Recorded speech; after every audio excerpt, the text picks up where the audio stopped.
The film takes place in Vienna at the turn of the 20th century, where magic, politics, and class tension collide. At the dawn of the 20th century, Vienna is a city of contradictions. Its streets are alive with progress, factories, electric lights, and railways, but beneath the surface lurk shadows of superstition, secrets, and the unexplainable. It's a place where aristocrats play their games of power, while ordinary citizens cling to whispers of miracles. And in this world, a man emerges, a man who would force everyone, peasants, nobles, even princes, to question what is real and what is only illusion. His name is Eisenheim the Illusionist. Our story opens not at the beginning, but in the heat of conflict, with a theatre packed to the rafters, and all eyes locked on the stage. The curtain rises. The audience falls silent.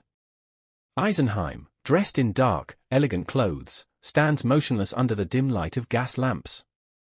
His calm, almost unworldly presence commands the room. Then, slowly, he raises his hand, and ghostly apparitions appear, shimmering into existence like pale spirits. The audience gasps. Some cross themselves, others lean forward in awe.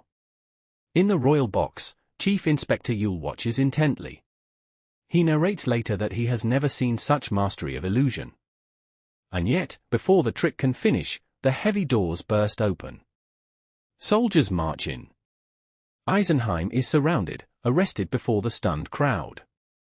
People scream in outrage, shouting his name, reaching toward him as he's dragged away. Yule's voice takes over. "I knew him well. Or thought I did. In truth, no one really knew Eisenheim." And with that, the story rewinds, all the way back to the beginning. Years earlier, in a small Austrian village, a boy named Eduard Abramovich lived with his father, a humble cabinet maker. Young Eduard was different from other children. While they played in the fields, he sat in the workshop, carving secret boxes, experimenting with hidden hinges, building puzzles no one else could solve. One day, wandering in the woods, he stumbled upon a traveling magician. The man carried nothing but a small table and a wooden box. He performed a simple trick, planting an orange seed, which sprouted instantly into a tree bursting with fruit. To anyone else, it was a clever trick. To Eduard, it was life-changing. He felt as though he had seen real magic. From that moment, Eduard devoted himself to learning illusion. He studied day and night, performing for neighbors, constantly practicing sleight of hand, misdirection, and mechanical trickery. His passion consumed him. And then fate intervened. In the courtyard of a noble estate, Eduard performed his tricks for a small crowd. Among them was a girl his age, Sophie von Teschen, daughter of aristocrats. Their eyes met, and something unspoken passed between them. She was captivated, not only by the tricks, but by Eduard himself. They began meeting in secret. In the woods, Eduard showed her illusions.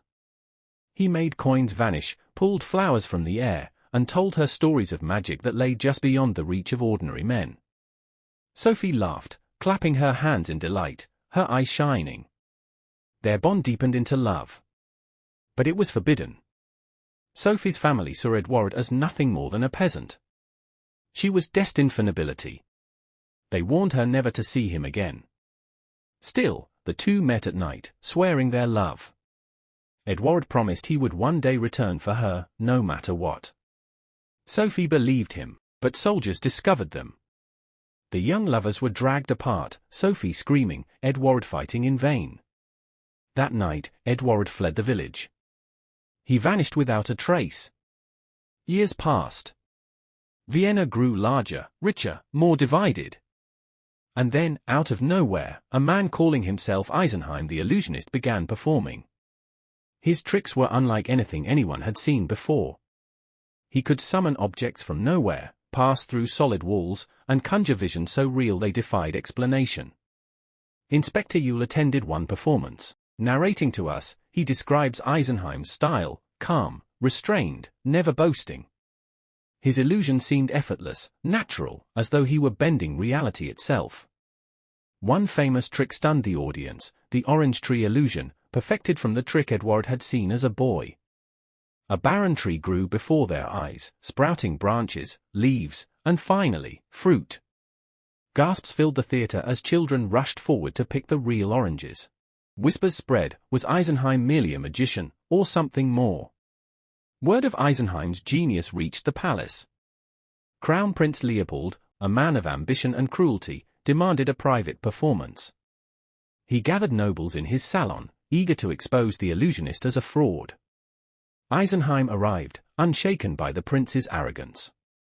He performed flawlessly, drawing astonishment even from the skeptical nobles. Finally, Eisenheim asked for a volunteer. And fate intervened again. Sophie, now grown into a graceful woman and betrothed to Leopold, stepped forward. When Eisenheim looked into her eyes, recognition struck them both. Edouard. Sophie. After all these years. Their shared secret was alive again. Leopold noticed the flicker between them. His eyes narrowed. Suspicion was born. Though bound to Leopold, Sophie sought Eisenheim out. They met in secret, and their love rekindled like fire long smoldering. They spoke of their youth, their promises, and the cruelty that had torn them apart. Eisenheim told her of his travels, his mastery of illusion, and his desire to leave Vienna with her forever.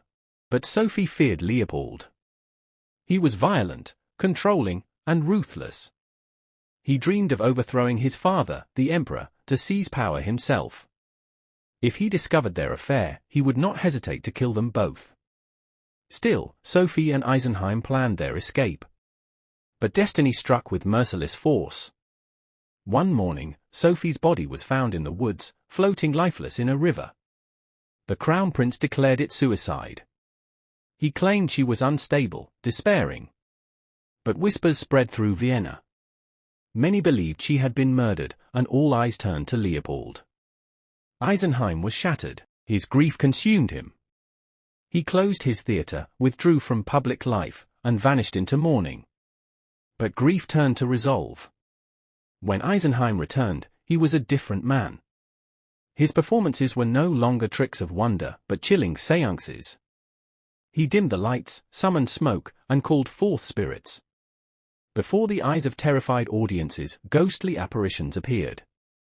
Faces of the dead, pale and sorrowful, spoke to their loved ones. And then, one night, Sophie's spirit appeared. Her voice trembled as she accused her murderer. The crowd gasped. Some wept. Others fled in terror. Whispers spread like wildfire, the crown prince had killed her. Eisenheim was exposing him, night after night, before all of Vienna. Leopold raged. He demanded you'll arrest Eisenheim, brand him a fraud, shut him down. But the people adored Eisenheim. His popularity grew. Outside the palace, crowds gathered, whispering that Leopold was guilty. Yule investigated, torn between duty to the prince and admiration for Eisenheim. He discovered evidence that Sophie had been planning to flee. The pieces began to fall into place. One night, drunk and furious, Leopold admitted in private that he had killed Sophie. Yule overheard. His loyalty shattered. Eisenheim prepared his grandest show yet. The theater overflowed with people.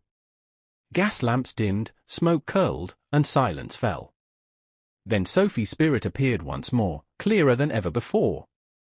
She pointed directly at Leopold, her voice accusing him. The crowd erupted. People screamed, demanding justice. Leopold, pale with rage, stormed out. His power, his reputation, everything crumbled.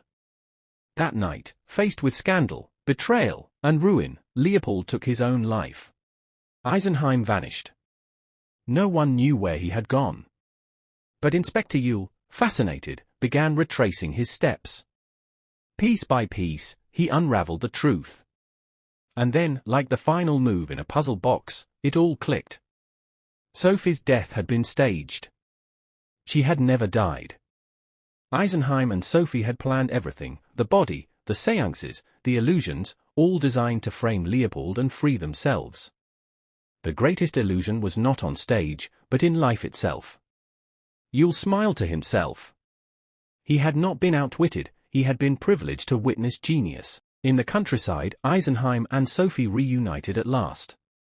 Hand in hand, they walked into a future free of chains, their love victorious. And so, the tale of Eisenheim the illusionist ends not with tragedy, but triumph.